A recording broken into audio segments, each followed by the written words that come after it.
Merci beaucoup pour l'invitation.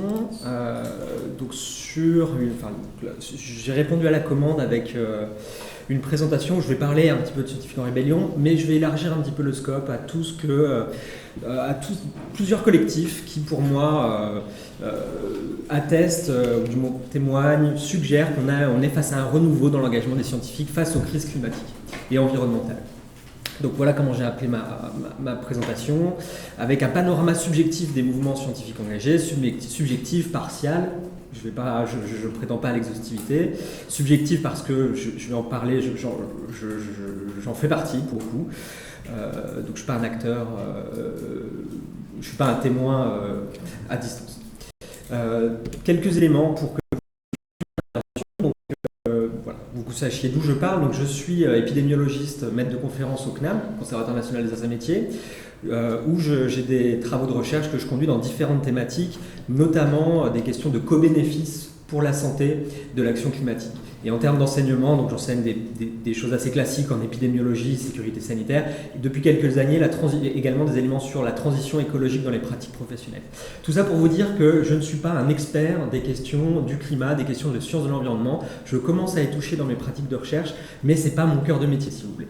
Pour autant, ça ne m'empêche pas de m'engager sur ces questions comme et d'autre part, ce n'est pas une déclaration d'intérêt que je fais parce qu'il s'agit ici d'engagement bénévole. Peut-être une déclaration de valeur, j'y reviendrai ensuite dans ma présentation. Comme je le disais, je ne suis pas un témoin à distance de ces mouvements, j'en fais partie. Je suis membre du bureau de l'association Sciences Citoyennes, du collectif Labo 1.5, membre du collectif Scientifiques en Rébellion. Je vais en parler dans la présentation.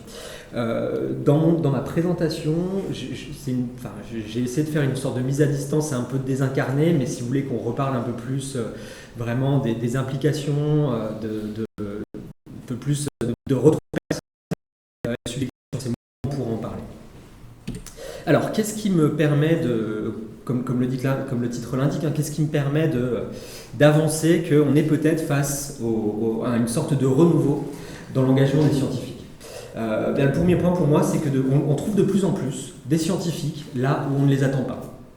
Ici, c'était il y a à peu près un an, des scientifiques du GIEC, de l'IPBES, qui est l'équivalent pour la biodiversité du GIEC, qui ont posé une tente devant l'Assemblée nationale pour former les députés tout nouvellement élus aux questions climat et biodiversité. Ici, ce sont des scientifiques de la région de Toulouse qui viennent permettre le carbone, où l'entreprise Total était invitée. Là, ce sont des scientifiques qui, en blouse, en tenue, en présentation scientifique, viennent bloquer, se coller la main dans un showroom d'une célèbre marque de voitures allemandes pour réclamer une vraie décarbonation des politiques de transport en Allemagne et en Europe. Donc on voit ce surgissement de scientifiques dans l'espace public à des places où on n'a pas l'habitude de les voir, à des places qui ne leur est pas attribuées généralement. Alors, vous allez me dire, et c'est vrai, c'est pas la première fois qu'on a des scientifiques qui s'engagent sur des questions qui ne sont pas seulement scientifiques, qui ne s'engagent pas seulement sur leur thématique de recherche ou sur des questions directement en lien avec leur projet, et qui pourtant s'y engagent d'un point de vue de la rationalité, au nom de la rationalité ou de la scientificité. On l'a vu dans les mouvements des droits civiques, dans les questions de guerre du Vietnam, sur des questions de justice environnementale ou encore sur la mobilisation dans les années 50-60 autour de la prolifération des armes nucléaires. Et j'ai trouvé ça intéressant de faire un peu ce parallèle. Vous avez ce texte très célèbre de Bertrand Russell qui a été co-signé par Albert Einstein et par plusieurs autres prix Nobel, notamment Linus Pauling, Pierre Joliot-Curie en France, qui voulait alerter sur le péril que faisait courir la prolifération des armes nucléaires. Et j'aime bien la citation lors de la sortie de ce texte qui, je pense, pourrait tout à fait coller à des alertes environnementales contemporaines. Cette citation, la voilà, j'adresse de la part des signataires de ce texte un avertissement à tous les gouvernements puissants de ce monde dans l'espoir fervent qu'ils accepteront d'autoriser leurs citoyens à survivre. Voilà, on pourrait retrouver ça dans des tribunes, des manifestes climatiques, écologiques sur ces enjeux environnementaux. Il y a pour moi, et donc là, pour essayer de comprendre un petit peu, d'expliquer ce renouveau dans l'engagement des scientifiques, il y a pour moi une différence très forte entre cette annonce qui a été le fait d'une douzaine de scientifiques très très en vue, de prix Nobel et autres, et la situation actuelle, tout simplement parce que dans la situation de la prolifération des armes nucléaires, on est sur une catastrophe qui reste une éventualité, qui reste un péril, un accident ou une conflagration mondiale, mais c'est une éventualité. Or, dans les questions des périls climatiques, on n'est pas sur une éventualité. La catastrophe, c'est vraiment la destination de la trajectoire sur laquelle on se situe. La catastrophe, elle est ici sur les politiques implémentées. Pour reprendre ce graphique du dernier rapport pour décideurs du GIEC, ou si on continue sur les politiques qui sont implémentées actuellement, on va vers un réchauffement ici de l'ordre de 5, 6, 7 degrés peut-être, si on prend en compte des points de bascule. Et il faudrait vraiment faire dévier cette trajectoire, la faire bifurquer vers des trajectoires qui nous permettent de respecter le réchauffement à des niveaux de 1,5 ou 2 degrés. Donc ici, on est vraiment sur quelque chose de presque de déterminant et pas de probabiliste. On est sur une trajectoire qui nous mène, et c'est le GIEC encore une fois qui nous le dit, vers la catastrophe. On a donc cette urgence à agir également, on n'est pas sur une catastrophe de long terme. Le GIEC nous dit également que qu'on a une fenêtre de tir qui se réduit très très rapidement, qu'on a une dizaine d'années, que la prochaine décennie va être cruciale pour voir sur laquelle de ces courbes on va se situer, et que là actuellement on est sur une espèce de fossé qu'il nous faut à tout point remplir, si on veut vraiment rattraper des trajectoires beaucoup plus safe, et ce n'est pas le cas. Le GIEC nous dit également que d'un point de vue climatique, les coûts sont déjà partis. L'emballement est parti, on a des dérèglements qui sont d'ores et déjà irrémédiables, que ce soit la fonte des glaciers, la hausse du niveau de la mer. La machine est enclenchée, ça va continuer pendant des siècles, et là on ne pourra pas faire retour arrière. C'est exactement la même chose d'un point de vue de la biodiversité. Vous reconnaissez peut-être ici un diagramme qu'on appelle les warning strips pour le climat, qui a été repris pour la biodiversité, où en gros la bande de couleurs représente le nombre d'espèces qui disparaissent chaque année, et donc les espèces qui ont disparu ont disparu. On ne va pas les faire revenir. Donc là, la catastrophe, elle a déjà eu lieu, les dérèglements sont déjà irrémédiables. Donc là, on est face à tout un constat, si vous voulez, d'urgence sur le volet les crises environnementales qui sont sans précédent dans l'histoire de l'humanité. Alors ça, c'est un constat qui vaut pour la communauté scientifique comme pour le reste de la communauté. C'est pour ça aussi qu'on a des niveaux de mobilisation, ou des formes de mobilisation du moins, qui sont plus ou moins nouvelles, plus ou moins fortes. Mais ce n'est pas spécifique à la communauté scientifique. Ce qu'il est un peu plus, c'est le questionnement de la responsabilité de l'institution scientifique elle-même par rapport à cet état de fait. L'institution scientifique se pose la question de peut-être sa pertinence face aux enjeux écologiques, voire même de sa responsabilité, soit dans l'état de fait, soit dans le récit qu'elle fait d'une histoire des sciences comme solution constante aux enjeux, qu'ils soient environnementaux ou climatiques. Je vais détailler un tout petit peu ce point. Je vais le détailler en vous donnant quelques chiffres qui, pour moi, permettent de se rendre compte de la décorrélation qu'on a, de la perception de ces bouleversements écologiques au sein de la communauté scientifique, et de l'autre côté, le cadrage général qu'on a dans les grandes politiques qui orientent la recherche et les sciences. Ici, vous avez un sondage qu'a réalisé le collectif Labo 1.5 en 2020, donc ça date déjà un petit peu. Dans ce sondage qui était conduit sur près de 6000 personnes qui étaient personnels scientifiques, donc personnels, c'est-à-dire pas seulement chercheurs, mais également administratifs, ingénieurs, affiliés à une unité du CNRS, où il y avait toute une série de questions sur la perception de ces personnes de la crise climatique, de l'écologie en général. Et à la question, je ne vous la voyez sans doute pas, mais je vais vous la lire, si les choses continuent au rythme actuel, nous allons bientôt vivre une catastrophe écologique majeure. On est sur une formulation forte quand même, on n'est pas en train de dire il y a des petits enjeux environnementaux, on est vraiment en train de parler de catastrophe écologique majeure. Et bien, face à cette question, vous avez 90%, presque 95%, des répondants qui sont plutôt d'accord à tout à fait d'accord. Donc on a, d'après ce sondage, qui a ses limites, ils sont connus, on a quand même une perception de la crise écologique qui est très largement partagée dans sa gravité par la communauté scientifique. Un élément que je n'ai pas encadré, mais qui il me semble également intéressant pour décrypter un petit peu cet état de fait, c'est cette quatrième question, où il est écrit, faut se rappeler, on est en 2020 là aussi, à la question, une question à laquelle les répondants devaient répondre d'accord, pas d'accord, l'affirmation était « La décroissance est nécessaire pour faire face aux enjeux environnementaux ». On est en 2020, bien avant les derniers débats lors de l'élection présidentielle sur ces questions. La question de la décroissance n'était pas très présente dans l'espace public médiatique français, on avait plus de 50% de la communauté scientifique, des répondants de cet échantillon, qui étaient plutôt d'accord ou tout à fait d'accord avec l'affirmation. À titre personnel, moi, ça m'a fait regarder mes collègues de façon complètement différente. Je ne m'attendais vraiment pas à avoir cette pénétration des questions écologiques et même de décroissance, donc en termes de réponse à la crise écologique. Ce qui d'ailleurs dans les labos ne transparaît pas toujours, ce n'est pas toujours l'image qu'on s'en fait quand on discute à la machine à café ou autre, ou dans les instances encore moins. Mais en tout cas, on a cette opinion sur l'écologie qui est très largement partagée. En gros, 95% sont d'accord avec l'idée qu'on va vers une catastrophe majeure, et plus de 50% disent la décroissance nécessaire pour faire face aux enjeux environnementaux.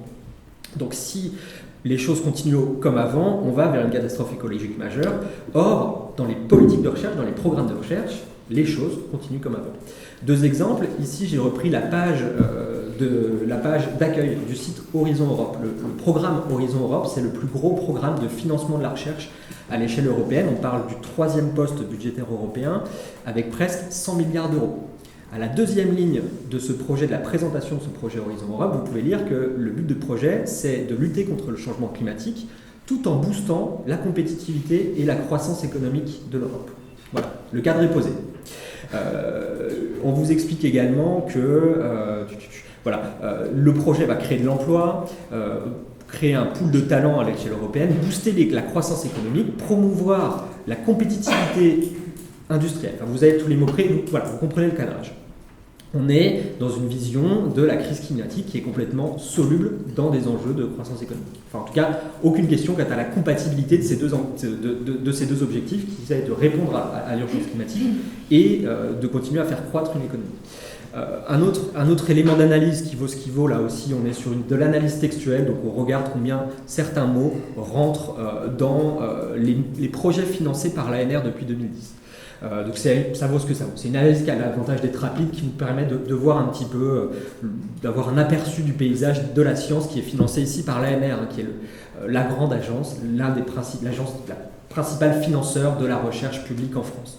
Et donc vous voyez que des termes comme génétique, numérique, quantique, capteur ressortent bien plus souvent que des termes comme commun, besoin, sobriété, agroécologie.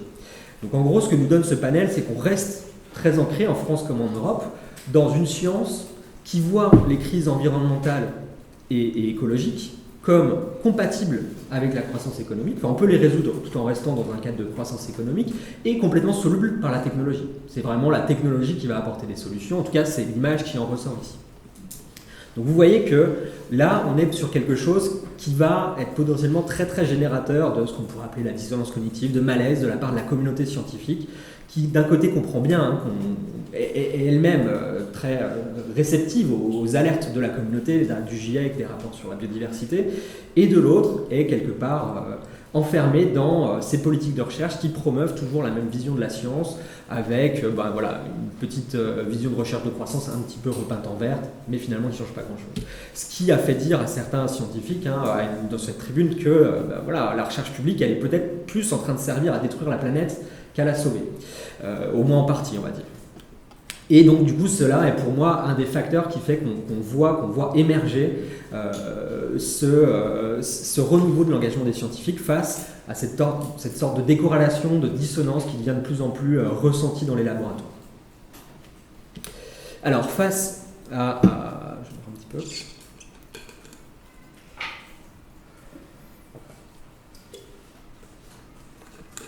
Donc face à cet état de fait, à ce sentiment de décorrélation entre les crises écologiques d'une part et la façon dont se fait la science, principalement par ces politiques de financement de l'autre, on a vu émerger plusieurs collectifs scientifiques venant s'engager sur ces questions, sur ces crises environnementales et écologiques, avec différents modes d'action. Ces modes d'action, je vais en évoquer 5 ici. Le premier, transmettre. Transmission de connaissances. On reste finalement sur quelque chose qui est une des missions des universitaires, des académiques, des scientifiques. Et donc j'en ai parlé ici, ce sont des scientifiques du GIEC, de l'IPBES, qui ont formé des députés au lendemain de leur élection sur les questions climatiques et biodiversité, ou encore qui sont allés voir les rédactions de chaînes d'information, la rédaction, le service JT, par information de France Télévisions par exemple, pour former les journalistes, les députés, les politiques aux questions climat, biodiversité. Alors vous me direz, encore une fois, on reste dans une mission assez classique dans le domaine scientifique. Pour autant, ce qui est nouveau pour moi dans ces initiatives, c'est qu'elles sont toutes justement à l'initiative des scientifiques eux-mêmes et elles-mêmes. À chaque fois, c'était une initiative proactive.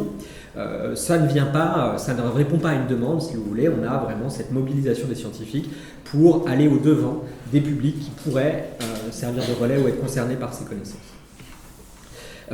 Et qui mobilisent, on va dire, des cercles scientifiques très en vue. Là, ces deux formations mobilisaient à la fois des scientifiques français du GIEC ou de l'IPBES, en tout cas des personnes très en vue dans le domaine scientifique. Un deuxième mode d'action, un deuxième exemple de ces collectifs qui a émergé assez récemment, c'est le collectif Labo 1.5 dont je ne vais pas beaucoup parler parce que je sais que Evelyne en reparlera un peu plus, qui s'est créé en 2019 sous le mot d'ordre, sous le slogan « Transformer la recherche collectivement ».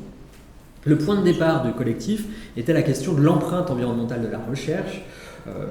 Les chercheurs, les chercheuses et les chercheurs voyagent beaucoup pour les conférences, pour leur terrain. Ils mettent beaucoup de CO2 alors même qu'ils sont la source d'alerte, une des sources d'alerte sur la question climatique. Et là, il y a une contradiction aussi qu'il fallait résoudre avec l'idée que si la recherche, le secteur de la recherche n'arrive pas spontanément de lui-même, de manière proactive, à incarner les transformations qu'il demande dans la société, alors qui d'autre va le faire ? Étant donné qu'on est sur la communauté censée être la plus au courant, la plus au fait des désordres environnementaux, il est également attendu que ce soit la première à se mettre en mouvement par rapport à ces enjeux.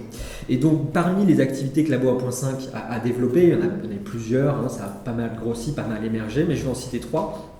La première, c'est des questions vraiment de mesure de cette empreinte environnementale de la recherche. Et Labo 1.5 a développé une méthodologie et un outil pour mesurer l'impact carbone des activités de recherche dans les labos. Et ça, c'est intéressant parce que depuis que Labo 1.5 l'a fait, cette activité, cet outil a été largement reconnu par les tutelles et il est maintenant demandé par les laboratoires de l'INSERM, du CNRS, de l'IRD, pour ne citer que ces trois institutions de recherche. Ces institutions demandent aux laboratoires sous leur giron d'effectuer cette démarche de mesure de l'empreinte carbone. Donc on a là une reconnaissance, si vous voulez, d'un travail institutionnel qu'a fait Labo 1.5. Labo 1.5 développe également des équipes de réflexion pour penser un peu ces transformations et le rôle des sciences, et également des équipes d'enseignement pour produire du matériel, avancer un peu sur ces questions d'enseignement. Mais voilà, ce qui est pour moi vraiment un élément, une des réalisations majeures de Labo 1.5, outre le fait qu'elle a réussi à mobiliser une communauté diverse assez riche, hein, on parle de maintenant plusieurs centaines de membres actifs, plusieurs milliers de personnes abonnées aux newsletters. Labo 1.5 est devenu un interlocuteur face aux tutelles scientifiques sur ces questions de mesure de l'empreinte carbone de la recherche. Et on aurait dû en parler, on ne va pas en parler, mais pour moi c'est vraiment le travail de Labo 1.5 qui a été à la source de cet avis récent du comité d'éthique du CNRS qui s'appelait « Intégrer les enjeux environnementaux à la conduite de la recherche ». Une responsabilité éthique et qui, quelque part, reproduit un petit peu tout le cheminement qu'il y a eu au sein de Labo 1.5. Labo 1.5 s'est créé sur les questions de l'empreinte des pratiques de recherche. Qu'est-ce qui, dans mon activité de labo, au jour le jour, produit du CO2 ? Mais très vite, il est apparu qu'on ne peut pas dissocier cette question des questions de finalité de la recherche. C'est très optimiste ou utopiste de penser qu'on peut réduire l'empreinte de la recherche sans penser à la finalité, aux objets de recherche sur lesquels on travaille. Et ça a été tout à fait reconnu dans cet avis du CNRS, dont je cite seulement deux passages, hein, que la responsabilité environnementale, au sens où l'entend le COMETS, elle doit être prise de manière large, en imposant de réfléchir aux moyens de limiter l'empreinte des pratiques de recherche au quotidien, donc ce sur quoi Labo 1.5 s'est construit, mais au final, on a commencé à dérouler la pelote, si vous voulez, des questionnements, pour aller, au sein de cette question de responsabilité éthique et environnementale de la recherche, s'interroger sur l'empreinte environnementale des sujets de la recherche, ainsi que des voies pour les traiter. Et pour ces deux raisons. Des voies pour les traiter. Donc là, on voyait que le comité d'éthique du CNRS a quelque part complètement abandonné la vision dont on nous a parlé sur la question d'indifférence aux conséquences de la recherche. Le comité d'éthique du CNRS nous dit qu'on ne peut pas dissocier des questions d'usage de la recherche, pratique de la recherche au quotidien et d'objectifs de finalité de la recherche, avec des formulations aussi, celle-ci me semblait assez forte, venant du comité d'éthique du CNRS qui... Le CNRS, vous savez, a à sa direction, à sa tête, une personne qui s'est vraiment, enfin Antoine Petit pour le citer, qui s'est vraiment fait connaître dans le débat public pour expliquer que la recherche doit être là aussi au service de l'innovation technologique, de la croissance économique, avec des positions fortes prises là-dedans, et donc une position qui dédonne un petit peu de celle de son PDG, qui nous dit que le monde de la recherche doit se demander dans quelle mesure le fait de travailler sur telle thématique, biologie synthétique, édition du génome, est susceptible d'engendrer des impacts néfastes pour la biosphère, de conforter à moyen ou long terme des modes de production ou de consommation non durable.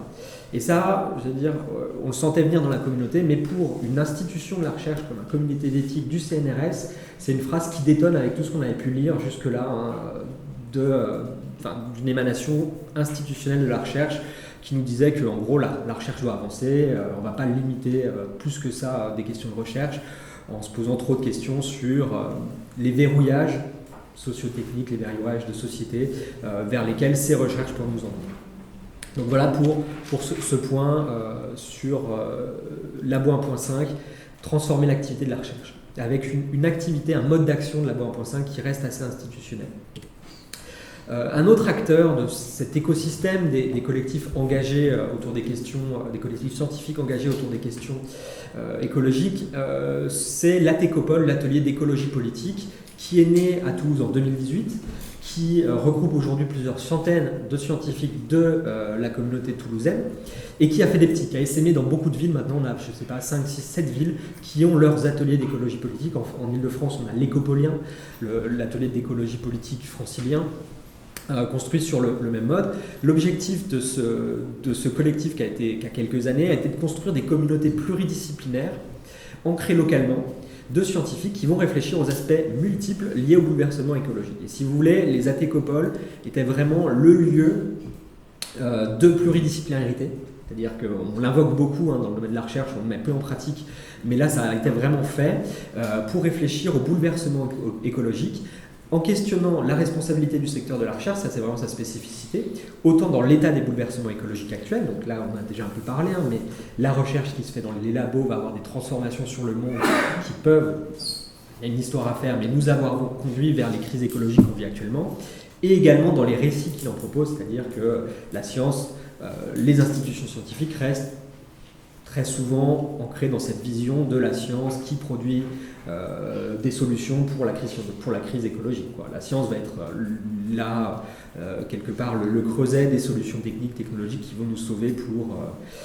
pour la crise écologique. En tout cas, elle le fait parfois même malgré elle, ce discours. On a ce discours de la toute-puissance scientifique qui est très souvent véhiculé par l'institution sans qu'il soit vraiment pensé. Parmi les réalisations de ces ateliers, de ces ATECOPOL, de ces ateliers d'écologie politique, je pense que l'une de ces réalisations a été vraiment de mettre sur le devant de la scène, dans des médias très grand public, des questions d'écologie radicale et également de remise en question de solutions technologiques. Avec là un éclairage toujours très pluridisciplinaire. Ça a été la question de la 5G, la question de la compensation écologique, des questions de la robotique au service de l'agroécologie, et donc vraiment avec cet éclairage de disciplines très différentes pour s'attaquer à ces questions. Et je dois vous dire que quand l'ATECOPOL ou l'Écopolien ou un de ces ateliers se pose sur une question avec 20-30 chercheurs qui vont décrypter toutes les implications, tant en apportant des savoirs techniques, scientifiques que des savoirs issus des SHS, en face, il reste généralement plus grand-chose de la compensation écologique ou du rôle de la robotique dans l'agroécologie. On est là donc vraiment sur une forme d'action qui est plus sur le décryptage, on va dire, et la réalisation de cette pluridisciplinarité et la mise en politique également de questions écologiques et climatiques. Un quatrième mode d'action que je voulais illustrer aujourd'hui, c'est celui des alternatives, développer les alternatives. Et bien là, c'est ce que fait en partie, entre autres, une association dont je suis membre qui s'appelle Science Citoyenne, qui est un peu plus vieille, qui a été fondée en 2002 autour de 3 piliers. L'élaboration démocratique des choix scientifiques et techniques, je vais en reparler, la stimulation de la responsabilité et de la recherche d'expression au sein de la recherche, ce qui est notamment un volet par lequel, que l'association promeut dans toute sa défense des lanceurs d'alerte notamment, et l'accroissement des capacités de recherche et d'expertise de la société civile, qui là est quelque chose, la Science Citoyenne a joué un rôle assez phare dans la reconnaissance de la recherche participative en France. Mais là je vais m'attarder sur le premier point qui est celui de l'élaboration démocratique des choix scientifiques et techniques. J'ai parlé un peu dans la première partie de ce sentiment de décorrélation, de l'orientation de la recherche, des financements de la recherche du moins, de la décorrélation avec l'état des lieux climatiques, environnementaux et des questionnements qu'on peut se poser sur le fait que ces crises sont ou non solubles dans la croissance et la solution technologique. Eh bien, Sciences Citoyennes a vraiment essayé d'élaborer plusieurs programmes, plusieurs initiatives pour avoir des élaborations plus démocratiques de ces priorités scientifiques et techniques, avec l'idée, le sous-entendu derrière, que la façon dont les politiques de recherche sont orientées, dont les financements de recherche sont orientés, et finalement répondent assez peu aux aspirations de la société dans son ensemble. On a vraiment une sorte de déficit très important de débat démocratique sur les orientations de la recherche en France, sur à quoi doit servir l'outil de recherche français, à quelle finalité, quels horizons doit viser. C'est quelque chose qui n'est pas du tout débattu en France et qui, même quand on va essayer de décrypter un petit peu l'origine de ces choix, est très très difficile à retracer. On peut aller voir un petit peu les débats parlementaires, mais même au Parlement, ça fait très souvent, ça laisse très peu de traces, les débats parlementaires sur des questions d'élaboration de choix scientifiques et techniques. Et donc en termes de développement d'alternatives, par exemple, Sciences Citoyennes avait développé au moment de la LPR, la loi de programmation de la recherche, une contre-proposition de projet de recherche. En réponse à Horizon Europe dont j'ai parlé, Sciences Citoyennes a également, avec les ADECOPOL notamment et d'autres acteurs, essayé de développer un contre-programme de recherche avec l'idée que plutôt que de mettre d'obscurs experts, parce que c'est comme ça que ça marche à l'échelle européenne, on ne sait pas trop qui sont les experts qui sont audités, enfin, on sait, mais on ne sait pas trop sur quels critères ils sont sélectionnés, qui sont les experts audités pour construire une stratégie de recherche européenne. Sciences Citoyennes a développé ce projet Horizon Terre comme tous ensemble pour une recherche responsable et engagée, où l'idée était de mixer un peu les origines de ces experts en prenant des experts scientifiques académiques, des experts associatifs et également des étudiants, des associations étudiantes, de les faire travailler ensemble dans 3 domaines. Le premier domaine était la santé, le deuxième domaine des questions énergie, transport, habitat, le troisième domaine était les questions d'agriculture, et demander à ces poules d'experts de tracer des grandes priorités de recherche. Quelles devraient être les grandes orientations de la recherche dans ces 3 domaines. Et donc une façon de tenter de faire émerger de nouveaux processus pour définir des horizons de la recherche. Et par ailleurs, Sciences Citoyennes, au sein de ce projet de loi, a également proposé le fait que finalement les questions d'horizon de la recherche, qu'est-ce qu'on recherche, vers quoi doit viser la recherche publique française, ce sont des questions qui devraient être définies par des conventions citoyennes, comme l'a été la Convention citoyenne pour le climat. Et qu'on pourrait utiliser à différents niveaux ces outils que sont des conventions citoyennes, comme celle sur la fin de vie également, pour définir si la recherche française doit plutôt mettre des billes sur des solutions biomédicales à la santé, ou au contraire faire de la recherche beaucoup plus préventive, est-ce que la recherche en agriculture doit plutôt viser ou abonder pour des projets de recherche plutôt tenant de l'agroécologie, ou au contraire des biotechnologies. Voilà. Essayer de faire émerger ces orientations de la recherche par des conventions citoyennes. Et donc vous avez compris que la Convention citoyenne, c'est quelque chose d'assez dur à organiser. Sciences Citoyennes n'avait pas les moyens de le faire avec ses propres moyens. Et donc Horizon Terre était une façon, en tout cas, d'ouvrir la diversité des experts pour diversifier, pour définir ces horizons de la recherche. Et donc face à ça, avec ce collectif, le collectif défend depuis quelques temps le fait de confier vraiment l'affectation d'une partie au moins, 10% pour commencer, pour tester, du budget de la recherche publique à des conventions citoyennes en France, une fois pour en définir des grands horizons, avec l'hypothèse que des budgets de recherche définis par des conventions citoyennes seraient plus à même de répondre aux attentes de la société sur des questions de production de connaissances. Elle serait plus en lien avec ce qui est considéré comme de la recherche pertinente à l'échelle de la société. Et enfin, un dernier mode d'action que je voulais présenter, dont je vais vous parler aujourd'hui, c'est celui de la désobéissance civile. Depuis 2020, en France, on a vu émerger un collectif, Scientifiques en Rébellion, qui fait écho à un collectif international, Scientific Rebellion, pour rejoindre des activités de désobéissance civile en lien, des actions de désobéissance civile en lien avec les crises écologiques, climatiques, environnementales. On en a un petit peu parlé entre 2020 et 2022. Il y a eu une grande campagne dont je vous ai parlé avec les campagnes en Allemagne, campagne internationale en 2022, et depuis, ce collectif a vraiment grossi en termes de réception dans les médias, hein, mais également en termes de troupes. Hein, je veux dire, il y avait une vingtaine de personnes dans le collectif en 2020. Maintenant, on est plutôt sur 200, voire bientôt le millier, même si même on avait des signataires, je veux dire, il y a eu 1000 scientifiques qui avaient signé cet appel en 2020, mais les forces vives du mouvement étaient bien plus limitées. Depuis 6 mois, un peu moins d'un an, là on a vraiment une sorte de lame de fond dans les personnes qui rejoignent ce collectif. Et beaucoup d'actions qui ont été reprises. Ici, vous avez une action, une manifestation non déclarée devant Dassault Aviation, un jour de mobilisation internationale sur la question des jets privés, car Dassault Aviation est le premier constructeur européen de jets privés, les fameux Falcon, et des scientifiques qui avaient fait des petits papiers, des petits avions en papier avec les rapports du GIEC et tous les papiers scientifiques qui documentent l'impact environnemental de l'aviation et des jets privés et les avait envoyés de l'autre côté de la grille, donc à Dassault. On est là sur une forme d'action qui tient de la désobéissance civile, en cela qu'elle mobilise des moyens qui sont par principe illégaux. Et donc pourquoi on a eu un écho assez important dans les médias, c'est parce que là on est vraiment sur une forme de transgression de la place des scientifiques dans la société. On a des scientifiques qui, avec leur blue, c'est-à-dire en leur position scientifique, viennent prendre part à des actions de désobéissance civile. Ce qui est intéressant, c'est que depuis 2020, on a eu un article du Lancet, revue biomédicale majeure, qui s'est posé la question de la légitimité éthique, donc la question éthique de la participation scientifique à ces actions de désobéissance civile. Et les auteurs de ce papier ont mobilisé un cadre théorique qui s'appuyait sur les théories de la justice de John Rawls pour citer 5 critères qui, s'ils sont remplis, peuvent justifier de manière éthique la participation de scientifiques à des actions de désobéissance civile. Premier critère, le fait que la situation dénoncée est injuste. Ce critère, il est coché sans problème. On sait que sur tous les enjeux environnementaux, les populations qui sont les moins responsables du problème sont celles qui vont en payer le plus fort prix. Pas de problème là-dessus. Si cette action, deuxième critère, l'action doit être utilisée en dernier recours.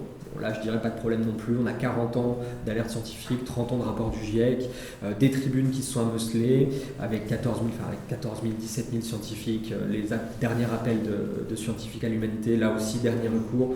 On n'a pas trop de questions là-dessus. Troisième critère, ce type d'action est légitime s'il est efficace. Et donc là, j'y reviendrai juste après. Je les cite dans l'ordre du papier. Quatrième critère, ce type d'action représente l'action la moins dommageable possible. La moins dommageable, là on parle d'actions qui se font sans violence sur les personnes, parfois avec un tout petit peu de dégradation matérielle. Donc là aussi, dans les actions menées par le collectif Scientifiques en Rébellion, on est sur une forme d'action très peu dommageable, donc qui correspond à ce critère de justification éthique. Et enfin, la désobéissance civile des scientifiques est justifiée si elle prend en compte les spécificités dans les risques en cours. Donc là, la formation est un peu ambiguë, on ne sait pas trop ce que ça veut dire. En gros, ce que nous expliquent les auteurs dans le papier, c'est que les scientifiques, ils jouissent, enfin du moins ceux qui sont en poste, jouissent d'un statut professionnel et un niveau de confiance dans la société qui fait que, quelque part, en se mobilisant dans ces actions, ils risquent bien moins en termes de répression que des personnes beaucoup plus précaires, des personnes racisées, des personnes moins respectées dans l'ordre social, et que du fait de ce statut très privilégié de la communauté scientifique, cette communauté scientifique aurait même un devoir moral d'être en première ligne sur ces actions de désobéissance civile. Donc voilà un petit peu cette espèce de tableau de bord des critères de justification et on voit que les formes d'action, en tout cas mobilisées telles que maintenant par le collectif Scientifiques en Rébellion, en coche beaucoup. Reste cette question d'efficacité que j'ai éludée, j'y viens maintenant. Ces questions d'efficacité, elles ont été traitées, en tout cas explorées, dans un article assez récent de la revue Nature Climate Change. Ce qui est intéressant au passage, hein, vous avez vu que j'ai cité le Lancet, Nature Climate Change, on a des journaux scientifiques majeurs de première vue quand on parlait des index de citation, qui commencent à se poser des questions, à publier des articles sur la question de la désobéissance civile des scientifiques. On est vraiment sur quelque chose qui anime la communauté scientifique et qui, j'en parlerai vite après, mais on a même des revues, des comités éditoriaux de revues, notamment la revue Lancet Planetary Health, qui a explicitement invité les scientifiques à rejoindre les mouvements des désobéissance civile. Donc on a quelque chose qui maintenant est presque appelé par une certaine partie de ces acteurs très reconnus de la communauté scientifique que sont les revues. Et donc les auteurs de cet article de 2022 citaient des arguments en faveur justement de cette efficacité des actions de désobéissance civile. Premier type d'argument, c'est qu'on commence à avoir des éléments empiriques qui montrent que les formes d'action qui tiennent de la confrontation, c'est le deuxième point, donc je m'inverse encore, mais je continue. On commence à avoir des éléments empiriques qui montrent que les modes d'action qui articulent de la désobéissance civile sont plus fréquemment victorieux sur des luttes environnementales. Et on a là, première étude qui a essayé de compter, de faire l'inventaire de différentes luttes contre des projets fossiles et qui voyait que, très souvent elles ne gagnent pas, ces luttes, mais elles gagnaient plus souvent, et c'était statistiquement significatif, quand les collectifs étaient appuyés mettaient en œuvre de la désobéissance civile. Donc on a là quelque chose qui montre qui suggère en tout cas, que les luttes qui articulent ces méthodes d'activité de désobéissance civile sont plus fréquemment victorieuses. D'autre part, et ça c'est même reconnu dans le dernier rapport du GIEC, le rapport du GIEC nous dit que les formes d'action qui tiennent à des formes plus confrontationnelles, qui tiennent plus à la confrontation, comme les boycotts, et également les actions de désobéissance civile, vont contribuer à façonner les politiques climatiques. Et le rapport du GIEC documente quelques points, notamment la ville d'Oxford, qui, suite à des mobilisations d'Extinction Rébellion, a décrété l'urgence climatique dans la ville. Et là, on voit vraiment l'action d'un mouvement de désobéissance civile dans cet état de fait. Et enfin, le dernier niveau d'argument en faveur de l'efficacité de la désobéissance scientifique, c'est la question du niveau de confiance. Donc j'en ai parlé, et c'est quelque chose qui ressort très souvent dans les baromètres IFOP, je crois. Les scientifiques, juste après les médecins, sont l'une des catégories professionnelles qui jouissent du plus haut niveau de confiance au sein de la population. Et donc l'idée, c'est de dire qu'en participant à des mouvements de désobéissance civile qui réclament des transformations très fortes de la société, les scientifiques viennent quelque part légitimer des demandes qui, autrement, pourraient paraître un petit peu fantasques ou autres. Si je le dis avec d'autres mots, c'est beaucoup plus difficile de décrédibiliser un mouvement écologique en les traitant de zadistes ou d'éco-terroristes s'il est soutenu par des scientifiques légitimes, enfin reconnus et légitimes. Et donc, cet élément doit être mis au service de ces mouvements des désobéissance civile. Alors, on peut se poser la question, même si on a des éléments, encore une fois, éthiques, empiriques, qui vont en faveur de cette question, de ce mode d'action de la désobéissance civile, on peut continuer à se demander si les scientifiques restent dans leur rôle, finalement, dans leur rôle qu'on leur attribue, en rejoignant des mouvements avec ces modes d'action qui n'est pas habituel de la part des scientifiques. Et bien là-dessus, on a eu l'an dernier, en 2022, un rapport qui a été qui a eu pas mal de retentissement, qui est à mettre entre toutes les mains, comme n'étant pas du champ de l'éthique. Je veux dire, il y avait beaucoup de choses dont j'avais une sorte que j'avais entendu un petit peu formulé à droite à gauche, dont j'avais une forme de perception. Le rapport de l'UNIL, de l'Université de Lausanne, met des mots extrêmement bien ciselés, magnifiquement taillés, avec des exemples, des cas concrets, sur ces questions de l'engagement public des universitaires, avec le titre du rapport qui s'indique « Entre liberté académique et déontologie professionnelle », qui est vraiment à mettre entre toutes les mains. Enfin, moi, j'aurais rêvé d'avoir ce rapport entre les mains au moment où je me lançais, où j'étais doctorant et je me lançais dans une carrière scientifique. Et donc, je vous ai mis là 2 citations de ce rapport de l'UNIL. La première, « La relation à la société et la stimulation du débat public font partie intégrante des missions des universités. L'engagement ne constitue donc pas un simple supplément à la recherche et à l'enseignement, mais fait partie des fonctions de base de la communauté scientifique. » Donc là, un rappel assez nécessaire sur ces questions d'engagement des scientifiques. Et le deuxième point, il vient quelque part mettre un dernier clou dans le cercueil de la question de neutralité, qui est là aussi détaillée bien plus avant, qui nous dit que la notion de neutralité est souvent associée à l'idée d'une science sans valeur et isolée des influences sociales. Un tel idéal est non seulement inatteignable, mais également indésirable, que ce soit dans les pratiques de recherche ou même dans les prises de parole publiques. Et donc on lui préférera donc l'idée d'une quête d'objectivité, de déontologie scientifique, donc là tous les outils que savent mettre en œuvre les méthodes scientifiques pour faire en sorte que des savoirs produits, même s'ils le sont par des personnes qui ont des valeurs, qui ont des convictions, qui ont des engagements, que ces connaissances restent fiables.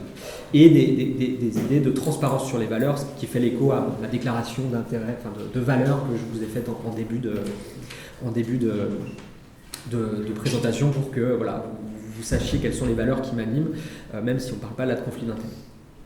afin de situer mon point de vue.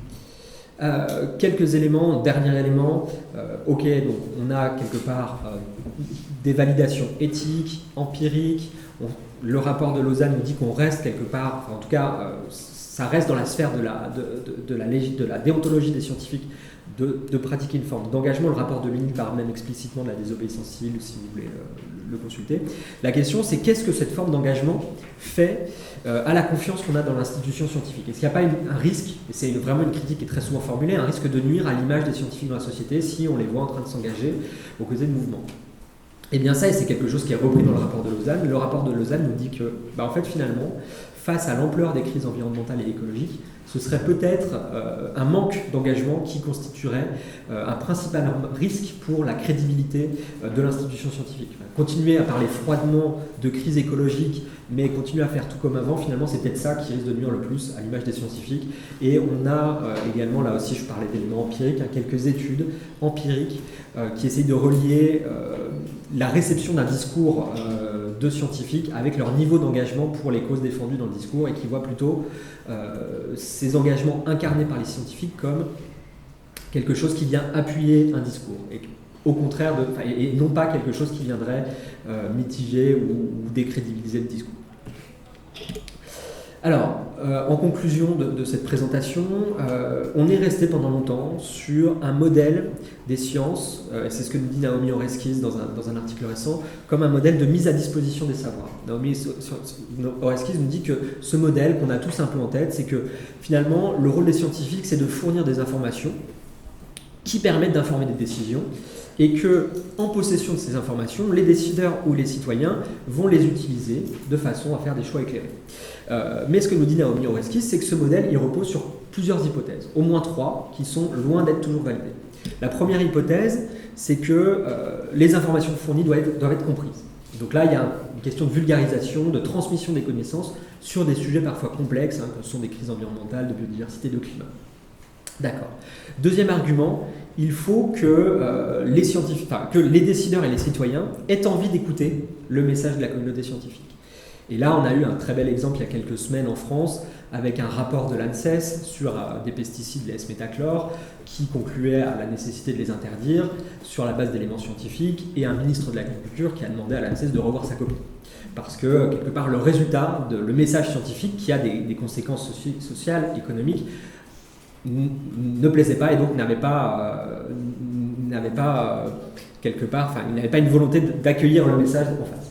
Et enfin, troisième point, et là Naomi Oreskes est vraiment très très bien placée pour nous en parler, car vous savez que c'est l'historienne, la sociologue des sciences qui a documenté toutes les manigances des industries des fossiles pour disséminer le doute sur la question climatique. Il faut que les scientifiques jouent dans la bonne division, entre guillemets. Et en fait, on sait que la communauté scientifique a en face d'elle des marchands de doute, des industries, que ce soit les fossiles comme elle l'a documenté, mais avant les fossiles, le tabac, l'agro-industrie, qui disposent de moyens sans commune mesure avec ceux de la communauté scientifique pour noyer un message scientifique, le contrecarrer, voire même le travestir parfois. Et donc Naomi Oreskes nous dit que face à cet état de fait, quelque part, ce modèle de mise à disposition des savoirs, il doit être revu par rapport à ces trois hypothèses qui le sous-tendent et qui ne sont pas souvent vérifiées. Et on sait ce que donne un modèle quand il repose sur des hypothèses non vérifiées. Et donc c'est quelque part dans ce contexte où on voit bien que ce modèle de mise à disposition des sciences, il est largement remis en question, qu'on a vu plusieurs collectifs scientifiques se développer, recruter également, j'en ai parlé, on n'a pas d'éléments quantitatifs très précis, mais on parle là de collectifs qui ont en peu de temps accueilli plusieurs centaines de bénévoles, avec un spectre de modes d'action qui sont, d'après ma lecture, assez complémentaires. On va avoir des actions de transmission, d'incarnation de l'exemple, et de désobéissance civile. Ce qui est intéressant, c'est de voir que derrière ces différents collectifs, on a des personnes qui sont souvent impliquées dans différents collectifs, là aussi. Et qu'il y a une question de savoir, de viser d'un horizon commun pour faire en sorte que ces différents modes d'action s'articulent de manière complémentaire. S'articuler de manière complémentaire, ça veut dire savoir où on se situe, savoir comprendre son mode d'action, savoir où on se situe par rapport aux autres, ajuster un petit peu sa position par rapport à ceux des autres collectifs, Qui est-ce qui va plutôt parler aux institutions? Qui est-ce qui va peut-être plus incarner une aile radicale dans un mouvement pour finalement faire avancer un horizon commun? Eh bien, quelque part, cette articulation de ces modes d'action, on a quelques signaux qui nous montrent qu'il est en train de se produire à quelques endroits. Deux exemples que je veux vous citer. J'ai parlé de la transmission par des chercheurs vraiment de premier niveau, des auteurs du GIEC. Ces auteurs du GIEC ont très souvent une sorte de frilosité à aller s'engager sur des actions beaucoup plus radicales, en ayant peur que cela nuise à l'image du GIEC. Eh bien, en 2023, très récemment en février, on a vu des auteurs français du GIEC signer à l'initiative de Scientifiques en Rébellion une lettre ouverte qui ciblait la BNP Paribas, qui est le premier financeur fossile à l'échelle européenne, pour quelque part critiquer la stratégie climatique de la BNP Paribas. Et donc on a la première action commune, si vous voulez, de scientifiques de première vue du GIEC qui vient appuyer l'initiative du collectif Scientifiques en Rébellion. Tout ça a été quelque part couronné d'un certain succès parce qu'avec l'aide, et ça reposait sur une mobilisation qui également laissait qui était menée par beaucoup d'ONG. Suite à cette mobilisation dont a fait partie cette lettre ouverte scientifique signée par des rapports du GIEC qui a fait beaucoup de mal à l'image de la banque, BNP a fait des annonces, notamment annoncé qu'elle allait cesser de financer des nouveaux projets pétroliers et gaziers. Il y a plein de trucs à aller lire dans les petits détails de cette annonce. Et dans la suite, pour justement aller clarifier un petit peu les petites lignes non explicitées dans ces engagements, parce qu'il y a plein de façons qu'une banque a de financer des nouveaux projets fossiles, et la BNP est restée très très ambiguë sur ces façons-là. Lors de l'AG de BNP Paribas, des scientifiques du collectif Scientifiques en Rébellion sont allés poser des questions, sont allés interpeller le board de BNP Paribas avec des questions co-rédigées par des scientifiques du GIEC. Et là aussi, on a eu quelque chose qui a quelque part attaqué un peu l'image de la banque. Le dernier point, c'est que ces espaces, pour mettre en cohérence des modes d'action, partager des horizons communs, il faut des espaces pour les discuter. Ces espaces, ils ont commencé à voir le jour l'été dernier à Lyon avec les premières journées d'été des savoirs engagés et reliés, qui sont un espace, une sorte des mouvements dont font partie Sciences Citoyennes, Labo 1.5, les Atécopoles, Scientifiques en Rébellion, qui essayent de construire un peu cet horizon commun vers lequel, cette mobilisation commune en réponse aux crises environnementales et climatiques. Voilà, j'en ai fini pour cette présentation.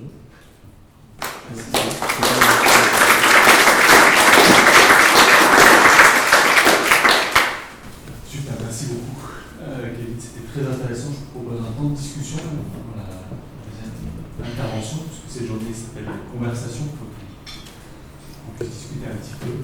Voilà. S'il y a des remarques ou des questions, n'hésitez pas, c'est le moment. Oui. Merci beaucoup pour cette présentation. On est encore à 70% de mix énergie fossile mondiale. 2022 aurait été l'année où il aura émis le plus en termes d'émissions de gaz à effet de serre. Est-ce que c'est pas, vous n'avez pas parlé du tout de collapsologie. Est-ce que c'est pas notamment le rôle aussi des scientifiques de dire qu'il est probable, en tout cas il y a une certaine probabilité qu'on n'arrivera pas à transitionner, notamment parce que les sources d'énergie sont interdépendantes entre elles et qu'on ne sait pas faire des panneaux solaires sans pétrole à l'heure actuelle. Et du coup, est-ce que c'est pas une forme de déni aussi de chercher à transitionner alors que sociologiquement, a priori, ce serait pas... Bon, je ne dis pas qu'il ne faut rien faire, juste que du coup, est-ce qu'on ne joue pas le pari de la green tech et du découplage en faisant ça? Alors, un élément de réponse, c'est que les différents collectifs dont je parle là ne nourrissent pas justement et sont assez critiques sur la question d'une transition douce. Et justement, on nous dit qu'il faut enclencher des choses beaucoup plus ambitieuses, beaucoup plus rapides que quelque chose qui ne tiendrait que de la green tech et que les solutions purement technologiques ne nous parviendront pas, et ça, même le GIEC le dit, ne nous parviendront pas à sortir de ça. Un élément, par exemple, Scientifiques en Rébellion, et le mouvement mondial, le collectif international, lors de la dernière COP, a essayé de passer le message de sa position, qui a été un peu dur à défendre, mais de dire que l'objectif de 1,5 degré, il est déjà foutu, en fait. Et ça, c'est une sorte on pourra discuter de la pertinence ou non, on va dire tactique, stratégique de ce message, mais en tout cas de dire, voilà, l'objectif 1,5, il est passé, il est derrière nous, Et ça, c'est acquis maintenant. Maintenant, il faut vraiment se relever les manches pour pas se faire endormir encore comme on se fait endormir jusque-là par l'objectif 1,5, pour tenir les objectifs suivants, qui soient, on l'espère, 2 degrés, voire mieux. Et donc non, il n'y a pas du tout de déni de l'état des choses, notamment de la difficulté qu'il va y avoir à infléchir ces tendances-là. Au contraire, on est sur des collectifs qui demandent plus de place, même dans la recherche, dans les rapports du GIEC, pour des solutions ou des scénarios qui laisseraient des places beaucoup plus grandes à des questions de sobriété, des questions de décroissance, on peut appeler ça comme on veut, y compris dans les modèles du GIEC. Donc on n'est pas sur des collectifs qui revendiquent une forme de transition douce comme on l'entend souvent. Je ne sais pas si ça répond à la question. Alors autrement dit, quand le président actuel français dit on s'adapte à 4 degrés, est-ce que ça ne veut pas justement dire qu'on est sur une référence glissante et qu'il n'est absolument pas prévu de transitionner, mais plutôt on va plutôt s'adapter à 4 degrés qu'essayer de diminuer le truc. Scientifiquement, comment...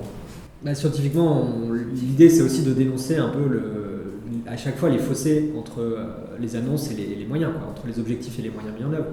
Et donc ça, c'est quelque chose qui est un des objectifs de ces collectifs, et notamment de Scientifiques en Rébellion, dans ces interpellations avec des formes assez novatrices pour la part de scientifiques, c'est de dénoncer à chaque fois l'écart qu'on a entre des discours politiques et les moyens et les résultats en face. Et donc là-dessus...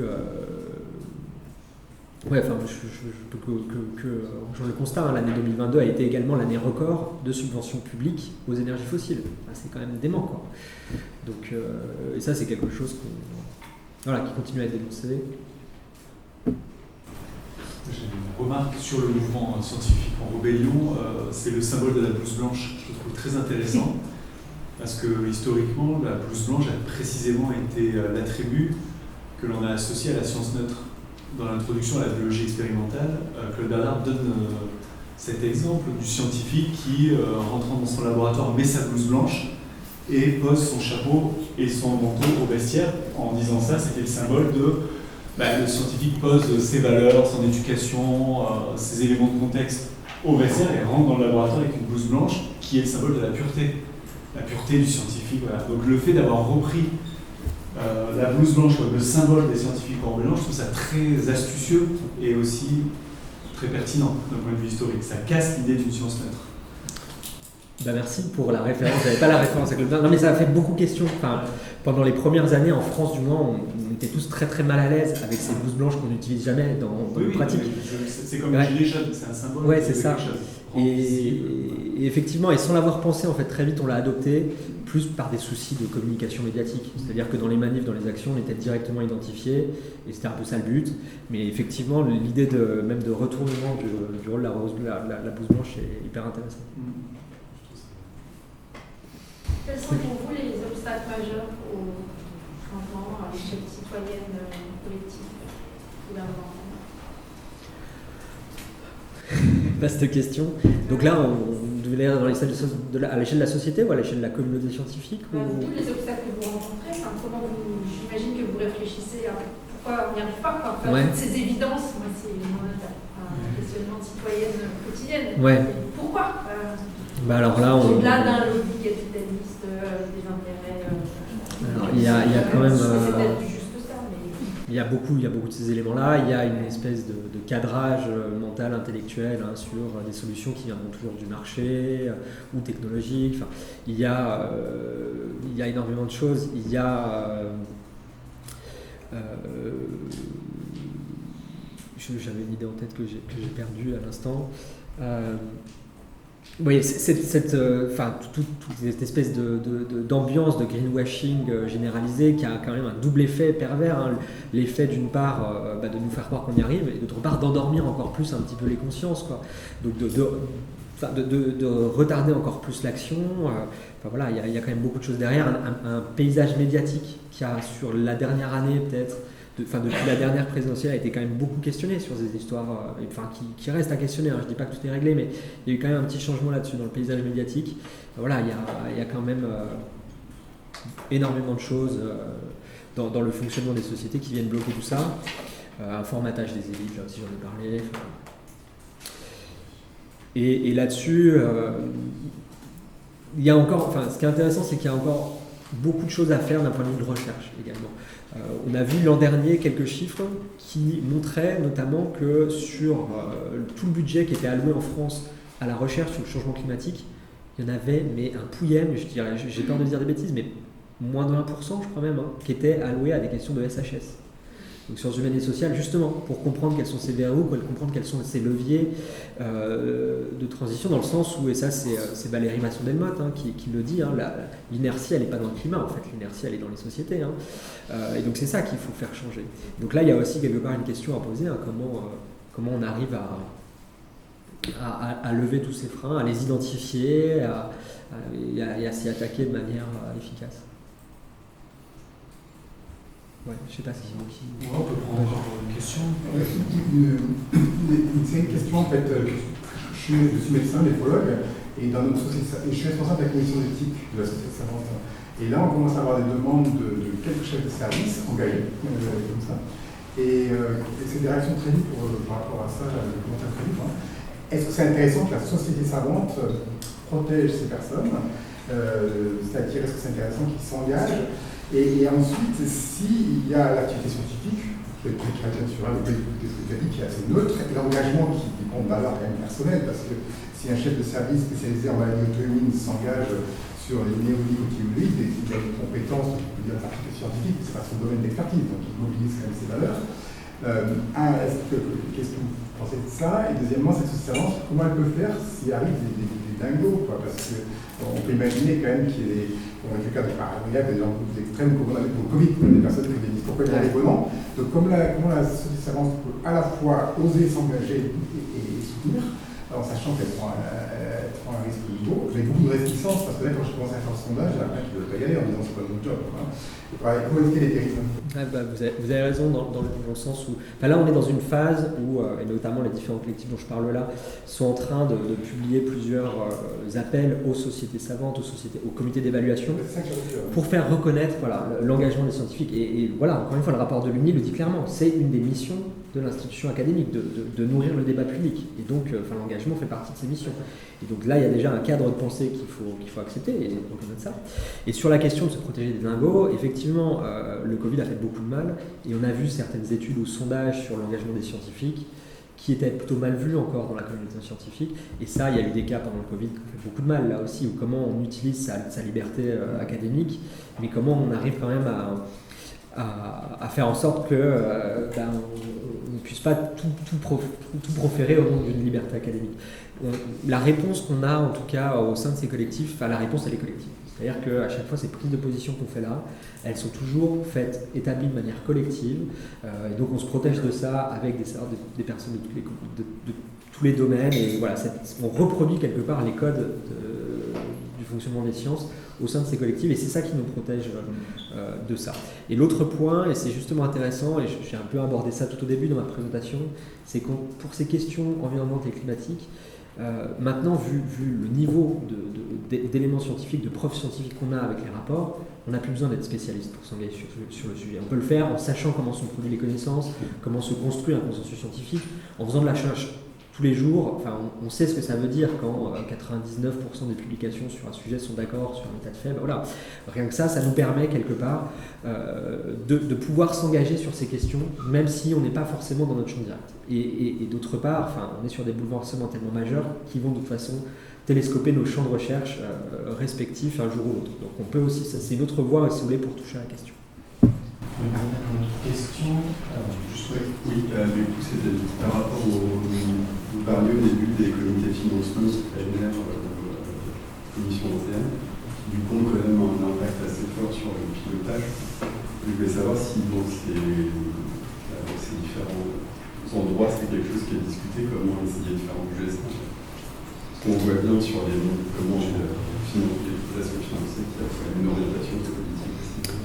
Alors, on a essayé de le faire, le travail Action Citoyenne. C'est extrêmement dur de dérouler le fil pour savoir comment sont décidées ces politiques. À l'échelle française et européenne, à l'échelle française, si vous voulez, l'un des amendements qui a le plus orienté la recherche de la prochaine décennie, c'était sur le plan France Relance, où il y a eu un amendement de plusieurs milliards voté en 45 minutes au Parlement, qui est l'amendement le plus cher de la Ve République.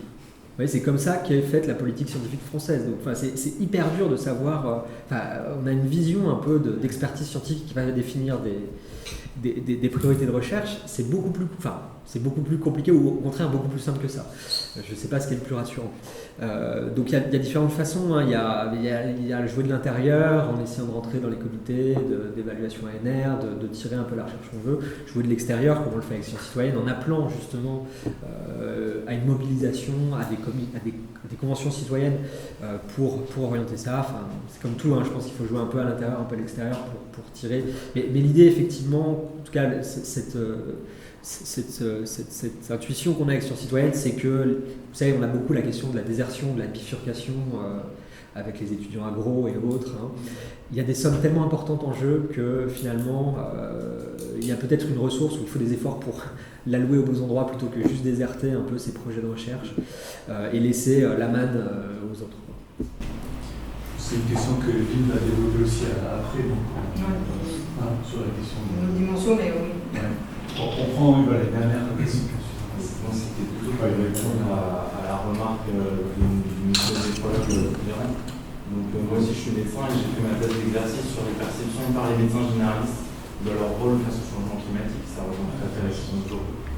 Et donc, pour répondre à la question de qu'est-ce qu'on peut faire, la première difficulté, c'était que c'est pas notre rôle, c'était ça qui revenait, et qu'on a du mal à trouver notre rôle. Et par contre, peut-être en étant légitimé par le groupe, et nous en tant que médecins, c'est la société servante, c'était une façon de se sentir légitime dans ce rôle-là. Et donc je pense que les sociétés servantes, des entretiens que j'ai faits, ont un rôle majeur à prendre. Et je pense que tout à fait, en tant que société servante de néphrologie, il faudrait prendre position et ça permettrait à beaucoup de gens, dans ce cas-là, d'enclencher le mouvement. Et vous avez un rôle de leadership majeur à prendre.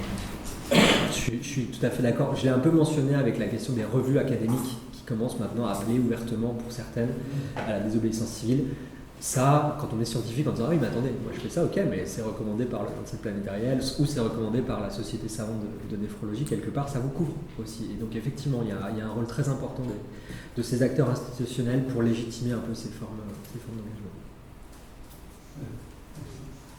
Je voulais poser une question qui a déjà été posée, être hors sujet, puisque je suis arrivée un peu en retard. Mais au vu de tout ce qui se fait sur le climat, est-ce qu'on a déjà envisagé que la planète arriverait en fin de vie? Parce qu'il arrive à un moment donné que l'être humain arrive en fin de vie. Et est-ce que cette perspective a été envisagée ou pas? J'en profite pour poser ma question. Alors, pour répondre en 2 mots, la planète se remettra de la crise écologique. Nous, c'est moins sûr. Nous et les écosystèmes et les sociétés, c'est moins sûr. La planète s'en remettra avec quelques millénaires, quelques millions d'années. Voilà, la planète n'est pas menacée, en tout cas, son fonctionnement actuel l'est, très clairement et à court terme. Donc, c'est pas en fin de vie. Puisque l'être humain, il arrive à un moment donné, et les médecins ne peuvent rien faire, puisqu'il faut partir. Donc, avec tous les cris d'alarme et autres, je me suis trompée. Désolée. Là, le problème, c'est qu'on a encore quelque chose à faire. On peut encore, et encore une fois, le rapport du GIEC le dit, on peut encore éviter le pire. Donc, on est plutôt dans le cas du malade qui peut se laisser partir ou, au contraire, se battre et arriver à la guérison. Enfin, voilà, la guérison, je ne sais pas comment on dit. Tout n'est pas écrit. C'est aussi une question de désirabilité. Dans quelle société nous vivre? Parce que finalement, effectivement, à quel degré, probablement, c'est impossible encore de vivre, mais dans quelles conditions? Pour quelles conséquences en termes de justice sociale, en termes de soutenabilité au quotidien? Et la question, je pense, elle se pose dans ces termes-là. En termes de disparition ou pas disparition, c'est quel monde? En termes de disparition, en termes de mort, fin de vie. Oui, mais la fin de vie, on sait très bien qu'il y a des fins de vie différentes, qui sont désirables et d'autres qui sont moins désirables. Donc la question elle est là. On sait qu'il y a une fin, mais dans quelles conditions? Il y avait une question. Oui, vous avez utilisé beaucoup comme vocabulaire pour parler des réactions vis-à-vis de la situation climatique. Vous avez utilisé des mots comme apathie et inertie. Et on voit que quand on parle de cette situation climatique, on utilise beaucoup des mots qui ne sont pas du tout dans ce registre-là, qui sont plutôt de l'ordre de l'urgence, de la crise. Donc il y a Ma question, c'est il y a une vraie distance entre la réaction des gens, l'attitude des gens. C'est même dans les premiers graphiques que vous avez affichés, vous avez vous-même dit que vous étiez extrêmement surpris par le fait que beaucoup de gens sont d'accord avec vous, partagent le même diagnostic, mais personne, ou très peu de gens semblent agir, prononcer, parler, même participer à cette espèce de grand mouvement pour essayer de se sortir de cette crise ou au moins d'éviter le pire. Ma question, c'était plutôt en rapport avec rébellion scientifique, parce que ça fait penser au mouvement dont ça doit s'inspirer, qui est Extinction Rebellion. Est-ce que vous n'avez pas l'impression, parce que vous avez dit que ce qui justifie éthiquement une désobéissance, c'est qu'elle est l'action la moins dommageable. Est-ce que vous n'avez pas l'impression que parfois une action violente, entre guillemets, sans que ce soit de la violence contre une personne, c'est pas justement l'action la plus dommageable pour essayer de faire le lien ou d'empêcher cette apathie des populations par rapport à la crise qui est vraiment. Donc, parce que en fait, de ce que je vois, j'ai un peu l'impression que les sociétés savantes, sciences citoyennes, tout ça, j'ai un peu l'impression qu'on joue sur le même terrain que, on va dire, pour faire très vite, la machine capitaliste. Sauf que vous avez vous-même dit, les moyens que possèdent ces entreprises, ils sont illimités par rapport à ce que vous avez. Donc en fait, ça donne l'impression que la lutte en communication, en diffusion des savoirs, en essayant de démocratiser tout ça, elle me paraît impossible, puisqu'en fait, ces gens-là ont juste des moyens financiers, communicationnels, médiatiques, infinis par rapport aux sociétés scientifiques. Et donc ma question, c'était, est-ce qu'il ne faut pas jouer sur un autre terrain qui est du coup ce que vous avez dit un peu, celui de la désobéissance et parfois celui de la violence pour essayer d'enrayer cette machine capitaliste. Voilà. Qu'est-ce qu'il faut aller casser les trucs si je résume. Non, je plaisante. Sur la question, je parle de désobéissance civile. Très souvent, le terme employé, c'est désobéissance civile non violente, sachant que quand on parle de violence sur les personnes dans nos collectifs. Pour l'instant, on n'a pas encore été amené à faire des violences matérielles, on a fait des dégradations mineures. Je vais commencer tout de suite à casser les trucs. Voilà, tout ça pour vous dire que c'est quelque chose sur lequel on ne s'interdit pas par principe. Les violences matérielles, j'ai un collègue dans des interviews qui disait, voilà, moi il y a 4 ans je ne m'imaginais pas aller faire de la désobéissance civile. Là, aujourd'hui, je ne m'imagine pas aller faire du sabotage ou autre, mais voilà, il y a 4 ans, je ne m'imaginais pas tout simplement être là dans ces manifs, quoi, donc on verra où ça nous emmène. L'autre point, c'est qu'il ne faut quand même pas oublier, j'ai parlé un peu du statut privilégié face à la répression des scientifiques. On est quand même là, aujourd'hui, dans un contexte de répression qui commence à nous inquiéter, même nous, scientifiques. Enfin, je veux dire, on se pensait préserver jusque-là, et là, on n'est plus trop. Donc, la question, elle est aussi de bien quelque part, balancer les risques individuels pour les personnes dans une stratégie un peu plus longue. Et là, le climat actuel est extrêmement compliqué pour ça. Enfin, j'ai pas, là, vous voyez, j'ai pris une photo de collègues qui étaient à la manif de Sainte-Soline. Ils sont revenus, pas tous entiers d'ailleurs. Enfin, certains l'un d'eux a été blessé par ce qu'on appelle maintenant une arme de guerre. Vous voyez, donc voilà. La question se la pose aussi d'un point de vue individuel face aux risques qu'on encourt individuellement. Merci beaucoup pour vos questions qui ont permis de compléter l'exposé. Merci beaucoup encore, Jean, c'était vraiment super intéressant.